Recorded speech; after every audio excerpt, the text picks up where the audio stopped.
Bapak, Ibu yang saya kasihi, kita akan bersama-sama memulai perenungan firman Tuhan. Mari sebelum kita mulai, kita tundukkan kepala sekali lagi, kita masuk dalam doa. Tuhan, kami berterima kasih untuk pagi yang indah ini, di mana kami boleh mengawali hari yang baru ini dengan merenungkan firman-Mu, bersekutu bersama-sama. Kami mohon biarlah setiap pujian yang sudah kami naikkan boleh sungguh berkenan di hadapan-Mu, dan setiap firman yang akan kami dengarkan, kami akan renungkan. Tuhan berikan kepada kami hikmat untuk mengerti dan berikan kami interaksi yang baik. Sehingga di dalam mungkin tanya dan jawab juga Tuhan, kami boleh semakin diperdalam dan dikuatkan untuk hidup sesuai dengan kehendak-Mu. Urapi hamba-Mu dan berkati setiap kami. Dalam nama Tuhan Yesus kami berdoa. Amin. Bapak Ibu Saudara sekalian, kita akan bersama-sama saat ini untuk merenungkan tema yaitu temptation and victory, ya, temptation and victory. Saya ingin memulai dengan satu kisah ya.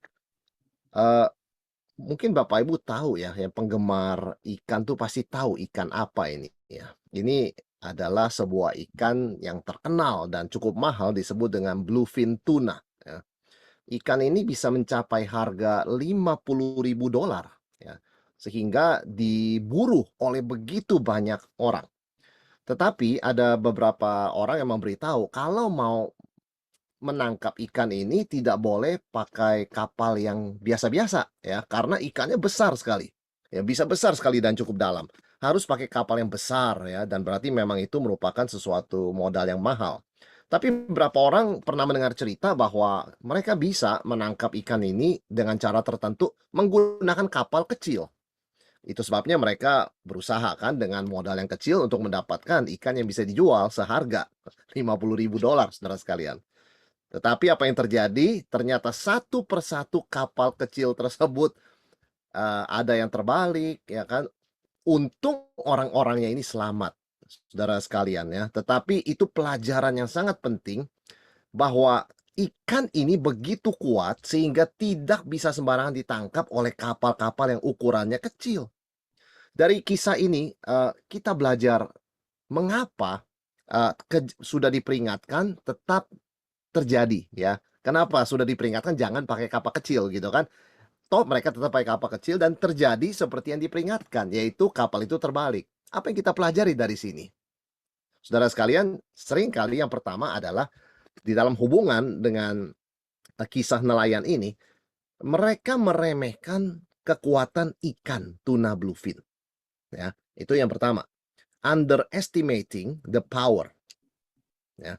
Yang kedua adalah mereka menganggap kekuatan, kepintaran, pengalaman mereka itu berlebihan, overestimating their strength ya. Jadi dua poin yang kita belajar dari sini adalah kenapa bisa kejadian meskipun sudah diberitahu dan diperingatkan. Karena yang pertama mereka meremehkan ya, the power of this blue tuna ya, bluefin tuna ya, meremehkan kekuatan. Yang kedua mereka overestimating, berlebihan di dalam menganggap diri mereka kuat dan pintar. Nah, dua pelajaran ini saya ingin kita pegang, bicara soal temptation atau pencobaan. Kenapa seorang Kristen sudah tahu ya, jangan berbuat A, B seperti perintah Tuhan, toh masih jatuh juga. Yang sering terjadi adalah dua hal ini bersama-sama.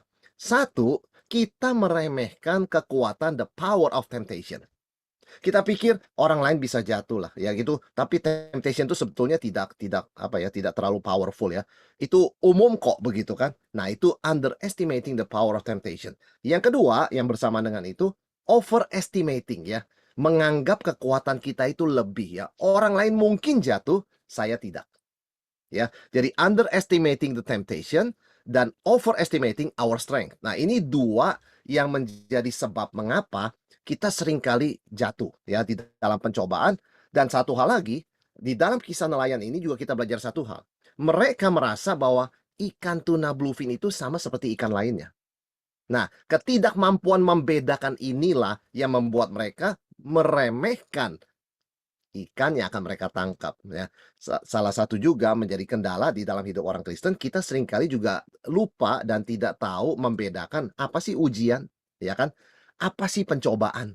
Kalau saya sedang mengalami masalah, itu ujian atau pencobaan? Nah, kebingungan ini membuat kita seringkali, menjadi tidak jelas dan dengan mudahnya akhirnya terjebak di dalam, siasat iblis. Itu sebabnya kita mau memulai, bicara soal temptation and victory ini dengan membedakan beberapa hal, kata yang digunakan dalam Alkitab supaya kita clear, apa itu apa, what is what, begitu ya. Yang pertama, kita akan lihat, ayat dari Yakobus 1 ayat yang kedua. Yakobus 1 ayat yang kedua. Saudara-saudara, anggaplah sebagai suatu kebahagiaan apabila kamu jatuh ke dalam berbagai-bagai pencobaan. Kelihatannya istilah ini ya kita sudah tahu semua pencobaan, tetapi kalau kita membandingkan dengan terjemahan Inggris, ternyata kata yang digunakan bukan temptation ya, tetapi trials. Meskipun di dalam bahasa Yunani ini temptation, tetapi semua Alkitab Saudara kalau lihat ya, tidak ada yang mengatakan kita bahagia jatuh dalam temptation, nggak ada begitu loh. Selalu terjemahannya trials. Jadi kata ini tidak boleh dimengerti sebagai pencobaan seperti temptation, tetapi harus dilihat sebagai trials, ya. Itu yang kita lihat ya di dalam, Yakobus 1 ayat 2. Kemudian Rasul Yakobus meneruskan ayat yang ketiga, "Sebab kamu tahu bahwa ujian terhadap imanmu itu menghasilkan ketekunan." Nah, kata ini langsung disebut apa? Testing. Because you know the testing of your faith, begitu ya. Jadi ini istilah kedua yang penting. Jadi yang pertama tadi kan trials ya, pencobaan atau masalah begitu loh. Yang kedua adalah testing, ujian. Nah, ini kata kedua yang dipakai oleh Rasul Yakobus di dalam bagian yang sama, 2 ayat berturut-turut begitu ya. Kemudian kalau kita lihat ke Yakobus 1 ayat yang ke-13, dikatakan apabila seorang dicobai, janganlah ia berkata, pencobaan ini datang dari Allah. Sebab Allah tidak dapat dicobai oleh yang jahat dan dia sendiri tidak mencobai siapapun. Nah, ini kata yang digunakan adalah benar, pencobaan atau temptation, saudara sekalian ya. Di sini temptation ya. Jadi trials, testing, sama temptation. Ini adalah godaan kita sebutnya ya. Jadi istilah ini perlu dimengerti sebagai godaan. Coba kita lihat satu persatu ya, Yakobus 1 ayat 2. Nanti kita akan satu persatu bahas lebih dalam. Trials. Trials ini apa? Masalah. Ya, jadi ada orang sakit ya, itu masalah tuh ya. Ada orang di dalam misalnya usahanya mengalami hambatan, mungkin karena pandemi dan sebagainya. Itu satu masalah. Ada orang mungkin dalam pekerjaannya juga diberhentikan, di-lay off begitu ya. Nah, ini masalah, setiap orang punya masalah. Yakobus mengatakan, "Saudara-saudaraku, anggaplah sebagai suatu kebahagiaan apabila kamu jatuh ke dalam berbagai-bagai masalah." Ya. Jadi pencobaan di sini artinya masalah. Jadi jangan dimengerti sebagai godaan. Jangan, itu nanti di ayat 13. Kita mengerti ini sebagai, eee, masalah. Contohnya siapa? Ayub. Kita kalau mengingat Ayub, ya kita dengan cepat berpikir itu pencobaan. Tetapi sebetulnya pada dirinya, peristiwa-peristiwa yang menyedihkan itu, baik Ayub itu kehilangan harta, kehilangan anak-anaknya, itu adalah masalah. Ya, itu masalah, Bapak Ibu Saudara sekalian, dan setiap kita pasti punya masalah. Dan Yakobus 1 ayat 2 mengatakan, "Bersukacitalah, berbahagialah, anggaplah sebagai suatu kebahagiaan." Kalau kita dirundung banyak masalah. Termasuk misalnya ada keluarga yang anaknya ketika bertumbuh remaja tidak lagi mau ke gereja, tidak lagi percaya pada Tuhan, itu juga sebuah masalah. Ya, firman Tuhan mengatakan dalam hal ini anggaplah sebagai kebahagiaan. Jadi itu kata yang pertama. Yang kedua, kita lihat Yakobus 1 ayat 3, istilah yang digunakan adalah testing, ujian ya. Artinya begini, masalah harus dilihat sebagai ujian. Itu sebabnya Rasul Yakobus mengatakan, "Sebab kamu tahu bahwa ujian terhadap imanmu itu," berarti tadi yang disebut dengan masalah adalah ujian. Problem is testing. Ujian datangnya dari Tuhan, ya. Tapi begini saudara sekalian, kenapa sih ada 2 istilah yang beda? Kalau trial is testing, ya sudah, bilang aja testing begitu kan. Problemnya begini, trial itu bukan hanya hal yang bermasalah. Testing itu bukan hanya hal bermasalah, trial. Testing juga bisa mencakup hal-hal yang lancar dan berkat, ya. Masalah, satu ujian, berkat juga ujian. Begitu loh ya. Jadi tidak semua ujian tuh berbentuk masalah. Itu sebabnya kita melihat trial adalah testing yang bersifat masalah, ya kan? Sedangkan berkat adalah testing yang bersifat positif. Ya, maksudnya begitu. Jadi kadang kita nggak ada masalah yang berarti, tetapi kita diberkati Tuhan berlimpah dengan kelancaran, kesehatan, kesembuhan, sebagainya. Itu berkat juga adalah sebuah ujian. Apakah kita masih ingat Tuhan? Ya. Jadi testing itu dari Tuhan dan testing bisa mengambil bentuk trials, masalah, bisa mengambil bentuk blessing, berkat. Ya, jadi setiap saat sebetulnya kita sambil diberkati, kita juga diuji oleh Tuhan. Setiap saat ketika kita mengalami masalah, kita juga sedang diuji oleh Tuhan. Dan Rasul Yakobus mengatakan tujuan Tuhan sangat jelas, menghasilkan ketekunan, membuat kita jadi orang Kristen yang lebih tekun. Sama seperti kita lihat Abraham, ketika dia diberikan anak itu satu berkat, jawaban Tuhan terhadap doanya. Dan anak itu adalah ujian kan? Maka Tuhan minta Abraham mempersembahkan anak yang dianggap berkat itu kepada Tuhan. Dan itu satu ujian. Jadi ujian itu bisa berbentuk masalah, bisa berbentuk berkat. Dan Tuhan ingin tahu ya, ingin membuktikan hati kita itu betul-betul untuk Dia. Dia number one, begitu loh. Ya. Nah, itu ujian ya. Jadi ini yang kita hadapi dan ini dari Tuhan. Trials Tuhan izinkan, itu ujian yang bersifat masalah, dan blessing, berkat juga ujian. Ini sesuatu yang bersifat berkat ya. Yang ketiga, nah ini istilah yang penting kita bedakan dan ini menjadi fokus kita. Temptation atau pencobaan. Kita sebutnya godaan biasanya ya, supaya kita lebih jelas begitu kan. Yakobus 1 ayat 13 mengatakan, apabila seorang dicobai, janganlah ia berkata, pencobaan datang dari Allah. Nah, ini jelas sumbernya bukan dari Allah. Sebab Allah tidak dapat dicobai oleh yang jahat. Dan dia sendiri tidak mencobai siapapun. Tetapi tiap-tiap orang dicobai oleh keinginannya sendiri, dan karena ia diseret dan dipikat olehnya. Silakan Ibu Suai Hermawan mengangkat tangan. Tidak apa Pak, mungkin salah pencet, Oh, silakan. oke. Iya, baik. Kita teruskan dulu ya, kalau begitu. Nah, masalah pencobaan ini yang ketiga, Bapak Ibu Saudara sekalian, ini godaan, sumbernya bukan Tuhan. Sudah jelas sumbernya adalah iblis bekerja melalui keinginan kita, ya. Bekerja melalui keinginan kita. Oh, ini yang kita coba fokuskan di sini, keinginan, ya, keinginan daging tentunya ya. Jadi ini godaan begitu, memang tujuannya supaya orang berdosa. Kalau kalau ujian supaya naik kelas, ya Tuhan izinkan masalah, berikan berkat, itu ujian supaya orang naik kelas lebih tekun. Kalau pencobaan atau godaan itu tujuannya memang supaya berdosa, supaya jatuh, maka iblis sumbernya dan bekerja melalui keinginan daging kita, keinginan kita yang salah begitu ya, desire. Jadi, misalnya kita melihat satu hal nih ya, Yesus dicobai, ya. Ketika dia di padang gurun, dia dicobai, ya. Petrus juga dicobai oleh iblis untuk menyangkal Yesus, ya kan. Daud dicobai, ya, untuk mengambil Batsyeba, yang sebetulnya tidak sah buat dia mengambil. Paulus juga dicobai, ya, duri dalam daging, utusan iblis. Jadi memang anak-anak Tuhan dicobai. Tetapi yang tidak boleh kita katakan waktu kita dicobai, "Oh, ini dari Tuhan nih." Pencobaan jelas dari iblis. Tuhan izinkan, tetapi sumbernya adalah iblis ya. Tetapi yang dari Tuhan tuh ujian.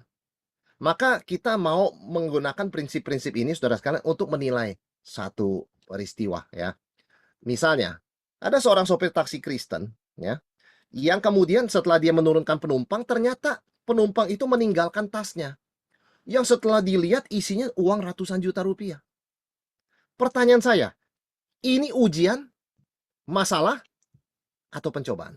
Ya kan? Uji atau pencobaan lah, biar simpel ya. Saudara sekalian, coba kita lihat. Sopir taksi Kristen ini tidak pernah berniat melakukan apapun yang melanggar firman Tuhan. Jadi ini datang kepada dia. Ini adalah sebuah ujian. Tetapi apakah iblis tinggal diam? Tidak. Karena di mana Tuhan menguji, iblis mencobai. Melalui keinginan. Nah, muncullah godaan dalam keinginan, ambil saja. Itu namanya kan keuntungan kamu. Ya kan? Ternyata sopir taksi ini menyadari hal itu sebagai seorang Kristen kan, tidak, saya harus kembalikan kepada pemiliknya. Saya akan cari tahu data-data dia dan saya akan berusaha menemui dia, mengembalikan apa adanya. Dalam hal ini, dia tidak jatuh dalam pencobaan dan dia lolos ujian. Ya, dia lolos ujian. Jadi kita melihat waktu Tuhan bekerja, iblis juga bekerja. Tujuannya berbeda. Iblis adalah menjatuhkan, Tuhan membangun, ya. Jadi lebih tahan uji, tahan godaan, ya, lebih tekun, lebih diberkati. Nah, itu bedanya, Bapak Ibu Saudara sekalian, ya. Satu peristiwa yang sama kadang bisa ada dua dimensi. Ya, ada dua dimensi. Ada dimensi Tuhan menguji, ada dimensi iblis mencobai di dalam momen yang sama. Karena kita ingat, di mana Tuhan menabur gandum, di situ iblis juga menabur lalang. Martin Luther mengatakan, di mana Tuhan mendirikan kerajaannya, gerejanya, di situ iblis juga berusaha mendirikan kerajaannya. Jadi ujian dan pencobaan ini harus dibedakan. Tetapi dalam kenyataannya seringkali datang bersama-sama. Jadi hal yang adalah ujian dari Tuhan, saat yang sama juga adalah pencobaan yang datang dari iblis, ya, supaya kita itu jatuh. Nah, kalau kita melihat Bapak Saudara sekalian, ya, ini contoh yang sederhana, ya. Kita lihat dari sejarah bangsa Israel, ya. Bangsa Israel itu melewati dua fase kan. Satu fase di padang gurun 40 tahun. Artinya mereka tuh nggak punya rumah. Mereka itu bangsa yang tidak bernegara dalam pengertian belum punya tanah. Dan fase kedua adalah di mana mereka sudah diberikan tanah perjanjian yang begitu indah, berlimpah madu dan susu.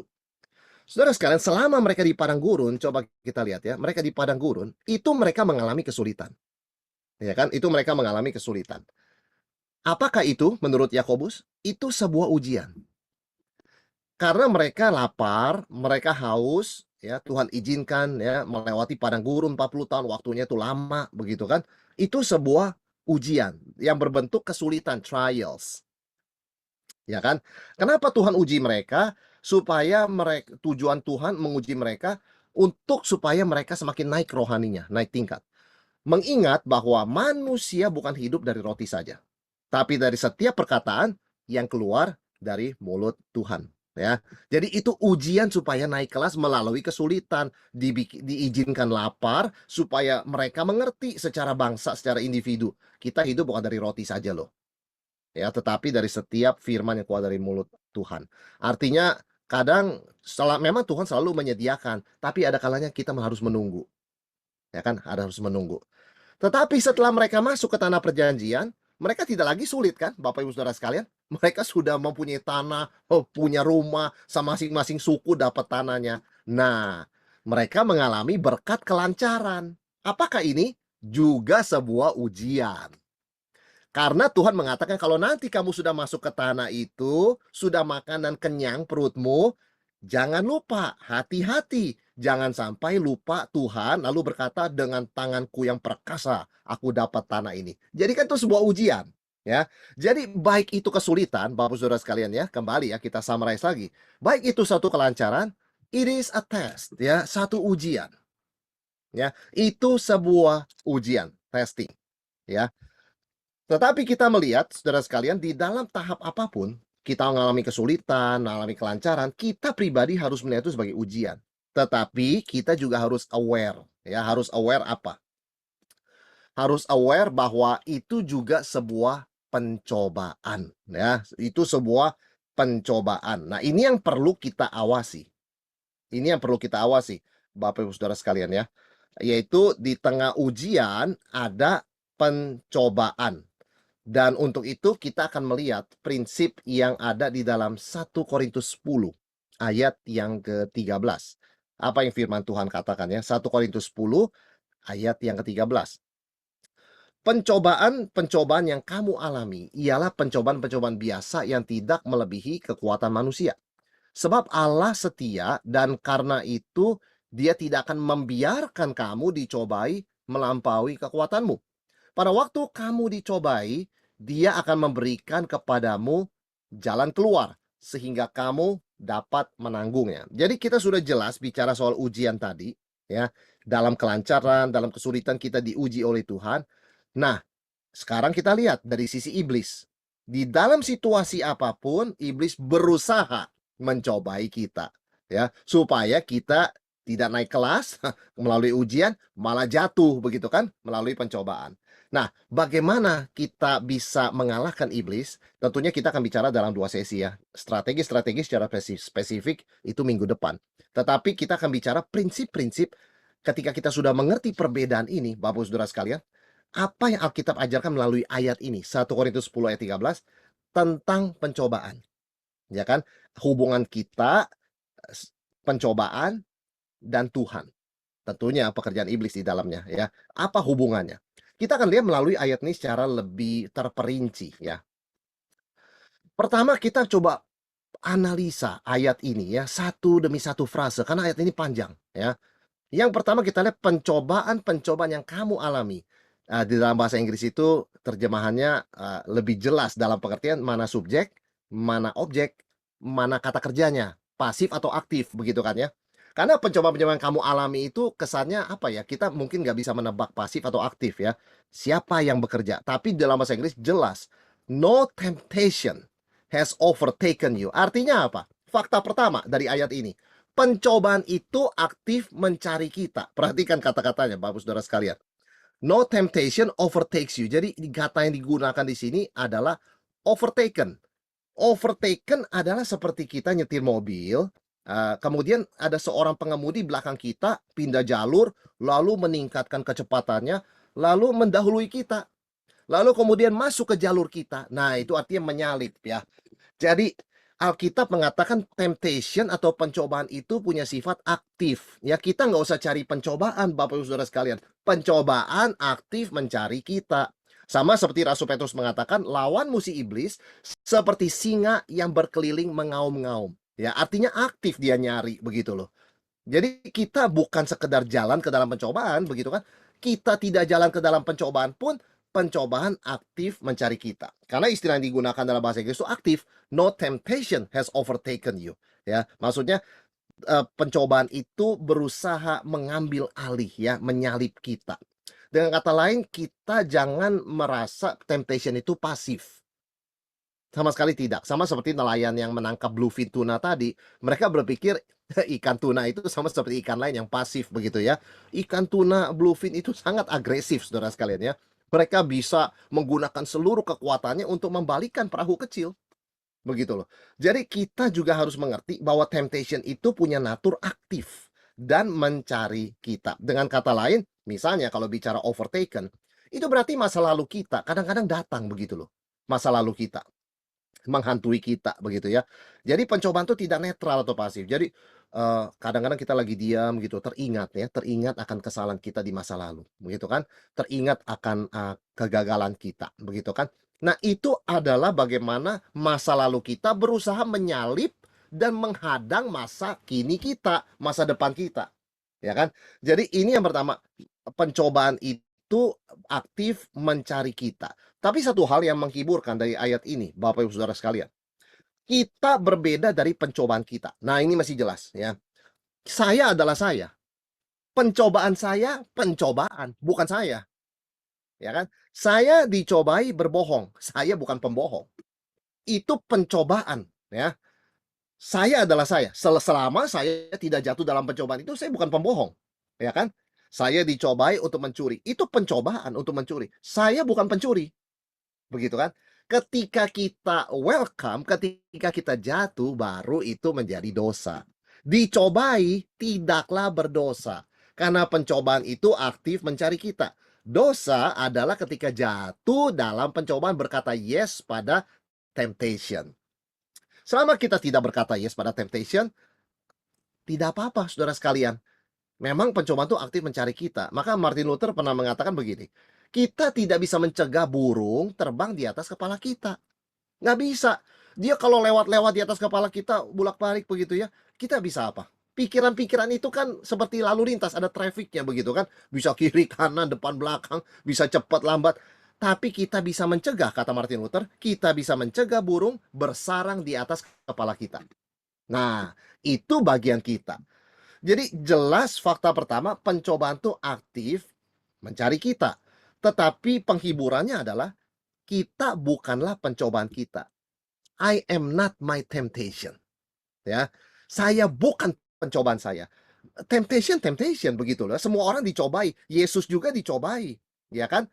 Yesus dicobai untuk meninggikan dirinya. Apakah berarti Tuhan Yesus meninggikan dirinya? Kan tidak, ya kan? Pencobaan bukanlah kita, pencobaan dari iblis, gitu ya. Kita adalah kita.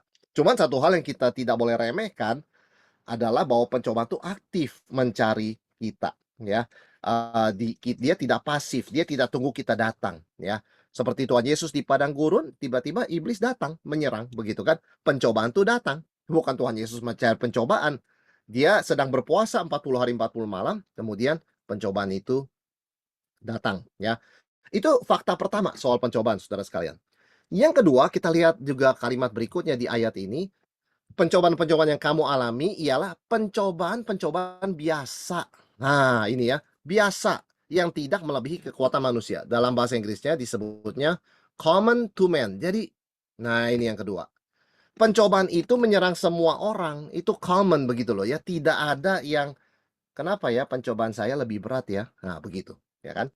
Ada seorang atasan berkata kepada bawahannya begini, "Ah, kamu sebagai bawahan tuh kan tanggung jawabnya lebih kecil.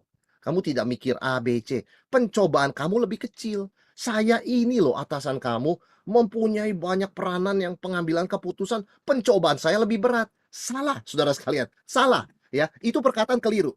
Pencobaan itu sama, begitu loh. Semua orang. Tidak ada orang dalam posisi tertentu pencobaannya lebih berat, lalu dalam posisi tertentu pencobaannya lebih ringan. Tidak. Temptation itu common to man.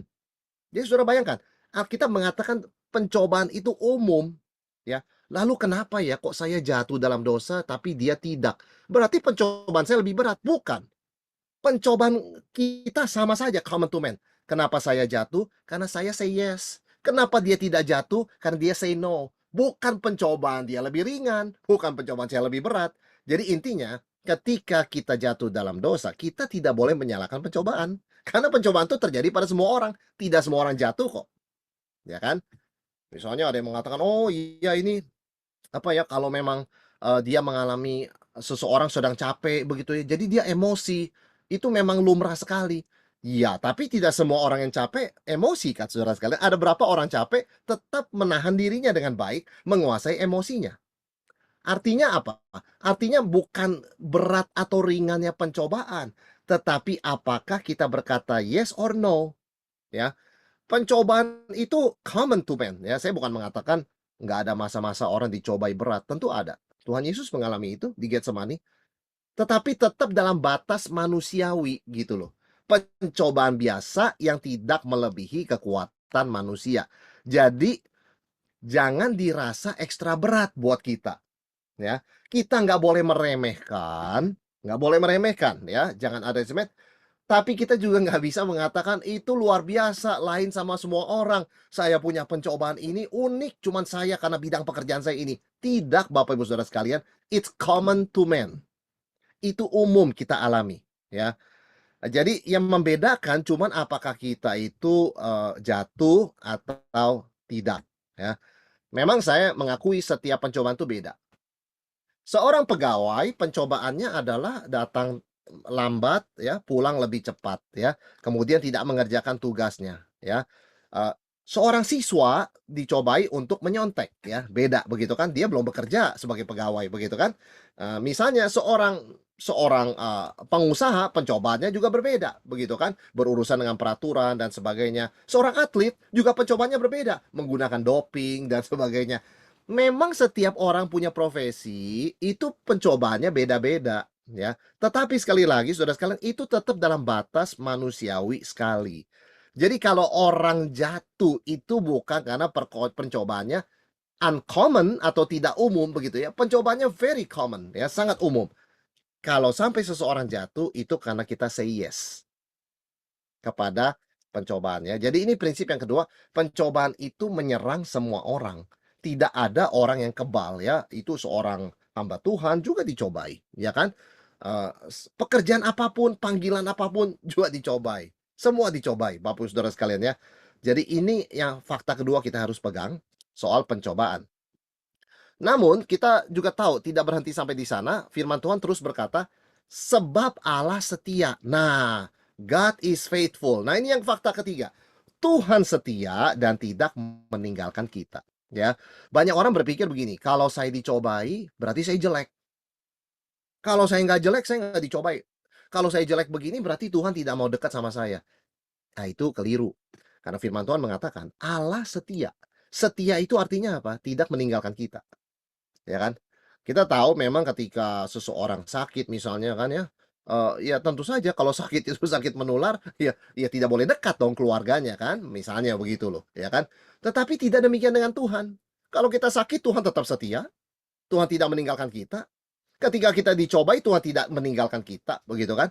Banyak orang berpikir kalau saya dicobai, Tuhan pasti jauh ya, buktinya saya merasa dicobai tuh. Kalau saya dekat dengan Tuhan pasti saya nggak dicobai, begitu kan? Enggak juga, Bapak Ibu Saudara sekalian. Kita dicobai atau tidak dicobai, Tuhan itu setia. Yang sering terjadi kalau merasa jauh dengan Tuhan adalah kita yang meninggalkan Tuhan. Nah itu.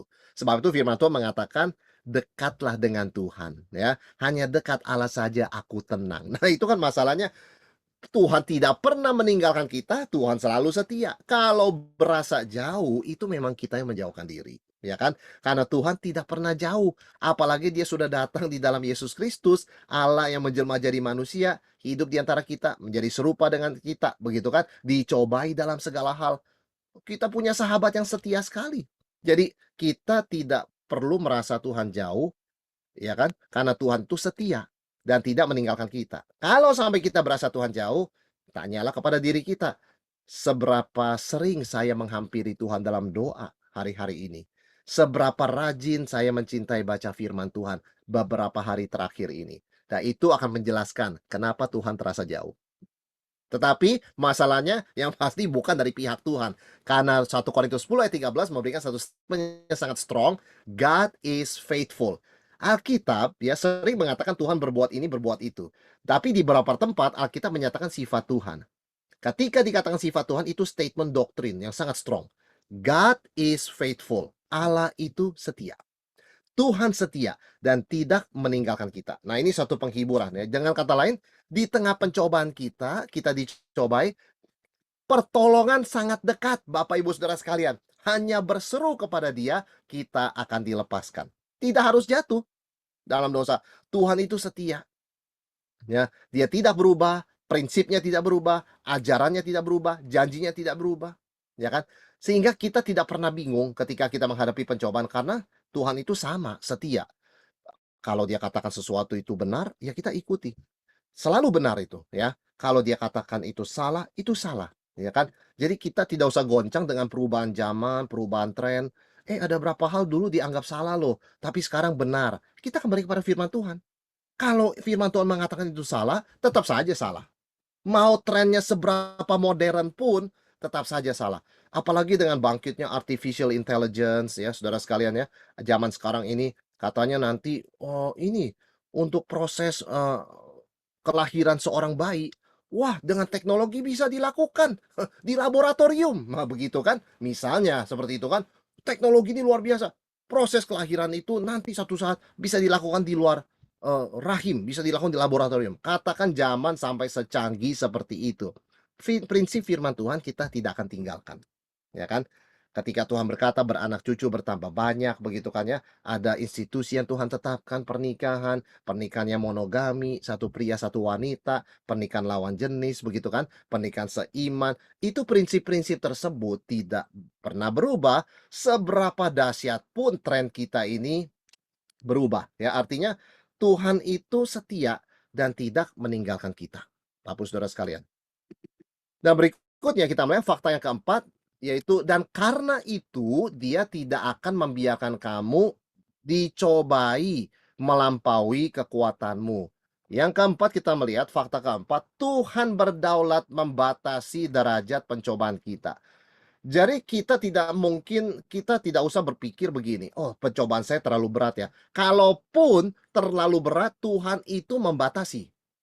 Jadi sehingga tetap konsisten dengan fakta yang kedua, itu pencobaan biasa, tidak menjadi luar biasa. Sama saja begitu kan? Wah ini berat nih pencobaan nih, tapi kan ada Tuhan yang membatasi. Dia tidak akan membiarkan kamu dicobai melampaui kekuatanmu. Kita ingat kisah Ayub di mana iblis meminta izin kepada Tuhan loh untuk mencobai Ayub. Iblis itu menyindir-nyindir begitu kan, Ayub itu taat sama Tuhan karena diberkati. Coba dikasih izinkan ada masalah. Pasti karena memang ketika masalah datang pada Ayub, iblis bekerja menggoda dia, ya kan? Tetapi Tuhan mengatakan begini, "Oke, saya izinkan Ayub mengalami masalah, saya izinkan kamu menggoda, mencobai dia, tetapi tidak boleh menyentuh nyawanya." Artinya Tuhan itu aktif dan hadir bahkan ketika kita dicobai. Jadi ketika kita dicobai, kunci kemenangannya apa, Pak? Mudah, ada Tuhan kan, berseru kepada Dia. Karena Tuhan itu setia, tidak pernah meninggalkan kita, dan Tuhan itu berdaulat dan aktif membatasi derajat pencobaan kita sehingga tidak pernah melampaui kekuatan kita, ya. Tuhan membatasi level pencobaan, ya. Kita sebetulnya kalau diserahkan penuh pada iblis, kita pasti dicobai habis-habisan, Bapak Saudara sekalian. Karena iblis itu memang nggak tahu bagaimana berhenti, dia papa pendusta, ya, dia hanya maunya orang berdosa, begitu kan. Tetapi karena Tuhan membatasi sedemikian rupa, ya, dia hanya bisa mencobai di dalam area yang diizinkan oleh Tuhan. Nah, ini menjadi penghiburan buat kita, ya. Jadi apa yang kita alami itu sebetulnya biasa. Tapi sekali lagi saya mau ingatkan begini, jangan ketika kita baca ayat ini, kesimpulannya jadi begini, "Oh, kalau begitu saya nggak perlu Tuhan dong. Orang saya bisa kok dengan kekuatan saya." Itu cara membaca teks yang keliru begitu kan. Waktu kita PA, pemahaman Alkitab, kita perlu membaca ayat ini secara teliti. Maksudnya begini, ketika kita dicobai, memang pencobaan itu tidak melampaui kekuatan kita. Tapi tetap saja untuk menang kita harus ditolong oleh Tuhan. Dan Tuhan itu menolong dengan apa? Dengan setia dan tidak membiarkan kita dicobai melampaui kekuatan kita. Ya, jadi ini satu hal yang kita harus ingat, jangan membaca ayat ini sepotong, lalu kemudian menyimpulkan, "Oh, kalau begitu saya kuat." Kalau saya kuat ya nggak usah doa, nggak usah PA, nggak usah baca Alkitab, nggak usah bersekutu di gereja dengan saudara seiman, biasa-biasa aja kok kata, ini kan, menurut ayat ini. Tidak begitu Bapak Ibu saudara sekalian ya. Memang itu tidak melampaui kekuatan kita, tapi ingat ada faktor Tuhan dan kita jangan sampai berpikir hanya dengan kekuatan kita, itu kita bisa ya. Kalau kita melihat luar biasa, pemeliharaan Tuhan, bagaimana Dia mengontrol setiap pencobaan ya, mengendalikan supaya tidak melampaui kekuatan kita. Kenapa? Terus terang Bapak Saudara sekalian, kita dikaruniakan anak misalnya ya oleh Tuhan, kita sayang anak kita, tapi kita nggak bisa awasin dia 24 jam loh. Ada kejadian orang tua yang main ke rumah temannya begitu ya, yang ada kolam renang, kolam renangnya ya sebetulnya rame begitu kan, banyak anak-anak berenang, tapi tragedi terjadi. Dia menyesal sekali kenapa dia tidak mengawasi anaknya begitu kan. Orang tua tidak bisa mengawasi anak 24 jam. Orang tua berusaha memanggil pembantu ya, babysitter, asisten rumah tangga, apa namanya, tolong jagain, pakai sopir, tapi tidak bisa 24 jam. Orang bekerja ada batasnya. Tapi Tuhan menjaga, mengawasi kita, make sure begitu ya, segala yang terjadi kepada kita masih dalam level sesuai yang Dia tetapkan, begitu kan? Itu 24 hours luar biasa. Tidak ada yang melampaui batas kekuatan kita dalam hidup ini. Pandemi ini kita tahu memang banyak pencobaan ya, banyak masalah, banyak ujian. Tetapi ingat, it could have been worse. Bapak Ibu Saudara sekalian, ketika kita mengalami masalah yang kita rasa berat, atau kita sedang dicobai, rasanya berat, atau ujian terasa berat, katakan begini, it could have been worse. Bisa lebih buruk, tapi tangan Tuhan mengontrol sehingga tidak melampaui kekuatan kita. Sulit, sedih, kecewa, but it could have been worse. Ya, bisa lebih buruk kalau bukan tangan Tuhan. Jadi di dalam pandemi ini saya mendengar banyak kesaksian, kisah bagaimana orang bergumul banyak, ya kan? Tetapi saat yang sama, ada juga kita mendengar kisah-kisah bagaimana orang sangat diberkati melalui pandemi ini. Pak, saya berusaha meyakinkan suami saya ke gereja. Puluhan tahun kami menikah, tidak pernah dia mau ke gereja. Sampai pandemi, gereja tidak boleh kebaktian, maka online. saya setel TV, ya, siaran itu hari Minggu, baru dia pelan-pelan mau ikut. Setelah ikut sekian lama, dia baru mengerti Tuhan bekerja. Di dalam hatinya dia mengerti. Lalu dia berkata, "Nanti kalau gereja sudah mulai lagi, saya mau ikut ke gereja." Ya. Jadi kita melihat sebetulnya Tuhan bekerja, Bapak Ibu Saudara sekalian. Di dalam kesulitan yang kita rasa berat sekalipun, ingat kalau Tuhan tidak campur tangan, akan lebih buruk, ya. It will be worse kalau bukan Tuhan campur tangan. Tetapi kita bisa memikulnya, ya, kita bisa melewati ini karena ada tangan Tuhan. Ini fakta yang keempat, ya. Tuhan berdaulat membatasi derajat pencobaan kita. Dan lebih luar biasa lagi, yang kelima saudara sekalian, nggak berhenti sampai di sana, dikatakan, pada waktu kamu dicobai, dia akan memberikan kepadamu jalan keluar, sehingga kamu dapat menanggungnya. Fakta yang kelima, Tuhan selalu memberikan jalan keluar. Jadi perhatikan, kita memang Tuhan membatasi pencobaan itu sesuai dengan derajat kekuatan kita. Tetapi memang kalau pada diri kita sendiri kita nggak kuat, Bapak Saudara sekalian. Tapi kan Tuhan selalu campur tangan. Dia setia, tidak meninggalkan kita. Dia membatasi derajat pencobaan kita sehingga tidak keterlaluan, ya, tidak worse gitu kan, tidak lebih buruk. Lebih dari itu, dia menyediakan jalan keluar, ya. Jalan keluar ini hanya tercipta ketika kita dicobai. Heran saudara sekalian ya. Jadi ini seperti kalau kita ke hotel begitu ya, ada emergency route, ya, escape ya. Jadi ketika ada kebakaran, ke situ semua tamu tuh harus larinya. Nah, di dalam hidup orang Kristen, jalan keluar ini hanya muncul ketika kita dicobai. Dengan kata lain, Yakobus berkata, "Berbahagialah kalau kamu jatuh dalam berbagai masalah." Kenapa? Karena setiap kali kamu mengalami masalah, di situ kamu melihat tangan Tuhan membuka jalan. Ya, jadi orang yang mengalami banyak masalah, Yakobus katakan, anggaplah itu satu kebahagiaan. Karena di mana ada banyak masalah, di situ Tuhan kasih solusi. Dan kamu bisa merasakan mengalami bagaimana Tuhan buka jalan, di mana tidak ada jalan. Ya kan? Itu ya Yakobus katakan, karena Tuhan selalu memberikan jalan keluar, sekali lagi, jalan keluar exit ini ya, escape ini, tercipta di tengah pencobaan. Itu bagaimana campur tangannya Tuhan kita. Dia bukan saudara, jalan keluar ini kita nggak akan pikirkan kalau kita nggak dicobai. Tapi ketika kita dicobai, tiba-tiba mata kita terbuka. Tuhan berikan jalan keluar. Artinya Tuhan sangat terlibat, ya, minute by minute, hour by hour, ya, menit per menit, jam per jam di dalam menjaga hidup kita. Dan jalan keluar ini firman Tuhan katakan apa? Kalau kita baca dengan careful di sini, provide the way of escape. The way, hanya ada satu jalan ya, bukan disebutnya a way. The way of escape ya. The way of escape. Nah, saudara sekalian, jalan keluar ini satu macam. Nah, sehingga melalui 5 fakta ini kita mau menyimpulkan begini, Bapak Saudara sekalian.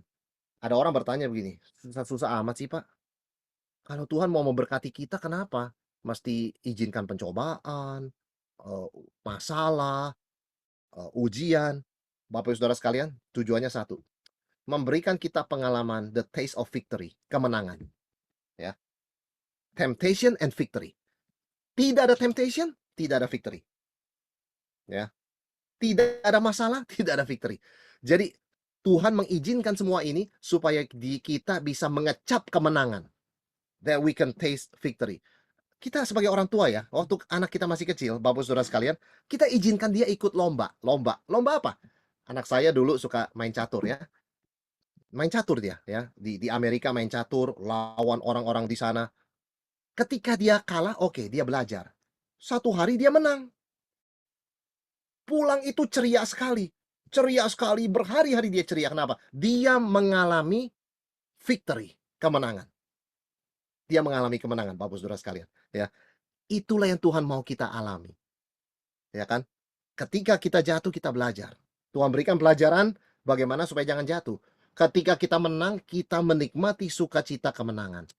Itu sebabnya orang tua banyak mengirimkan anak kompetisi A, kompetisi B, memang bukan menjadi seorang misalnya pelukis, pecatur internasional, bukan. Tapi supaya dia sejak kecil bisa merasakan apa itu menang, apa itu berhasil, ya.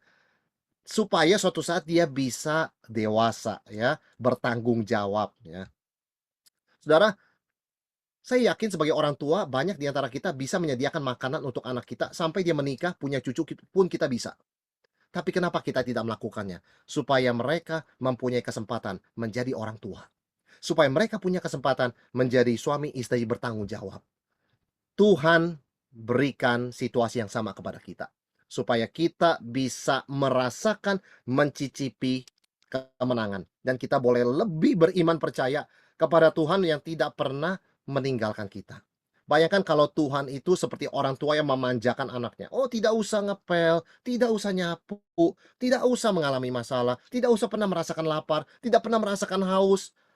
Bayangkan jadi seperti apa anak tersebut. Tidak punya pengalaman menang, tidak punya pengalaman berusaha. Bapa di sorga tidaklah demikian terhadap kita. Itu sebabnya dia mengizinkan kita melewati semuanya ini, supaya kita bisa mengerti apa artinya victory in Christ, ya, kemenangan dalam Yesus Kristus. Dan penghiburan kita, Bapak Ibu Saudara sekalian, adalah ayat yang ini ya, sebagai kesimpulan, Ibrani 4 ayat 15 sampai 16. Sebab imam besar yang kita punya bukanlah imam besar yang tidak dapat turut merasakan kelemahan-kelemahan kita. Sebaliknya sama dengan kita, ia telah dicobai, hanya tidak berbuat dosa. Artinya bahwa saudara sekalian, Yesus, pencobaannya menimpa Tuhan Yesus dan menimpa kita common, begitu loh ya. Sama dengan kita. Dia telah dicobai. Tentu pencobaan dia jenisnya beda, tetapi ya sama-sama pencobaan begitu ya. Tapi bedanya apa? Dia tidak berbuat dosa. Apakah kita bisa seperti dia? Yes. Ayat 16. Sebab itu marilah kita menghampiri dengan penuh keberanian menghampiri takhta kasih karunia. Jadi kita harus selalu mendekat kepada Tuhan. Ini strategi menghadapi pencobaan. Harus dekat dengan Tuhan. Menghampiri, approach, mendekati dengan penuh keberanian, tanpa keraguan, tanpa tunda, ya kan? Tahta kasih karunia, the throne of grace ya, supaya kita menerima rahmat dan menemukan jalan keluar atau kasih karunia untuk pertolongan kita pada waktunya. Pencobaan, kunci kemenangannya bicara soal timing. Perhatikan. Kita telat, jatuh. Kita on time, menang. Bapak Saudara sekalian, berperang juga seperti itu ya. Itu masalah timing. Ketika kita sampai di satu titik sebelum musuh kita, itu adalah di mana peperangan itu menjadi kemenangan ya. Ketika kita terlambat sedikit, hasilnya berbeda. Jadi ini masalah timing. Kita harus dekat dengan Tuhan, berani menghampiri Tuhan, approach Tuhan yang selalu memberikan jalan keluar, membatasi derajat pencobaan kita, dan setia, tidak pernah meninggalkan kita. Dengan demikian, Bapak Saudara sekalian, kita bisa menang atas setiap pencobaan yang kita alami. Dan ini adalah sesi pertama ya, kita bicara mengenai fakta-fakta dan bagaimana membedakan ujian, masalah, dan pencobaan.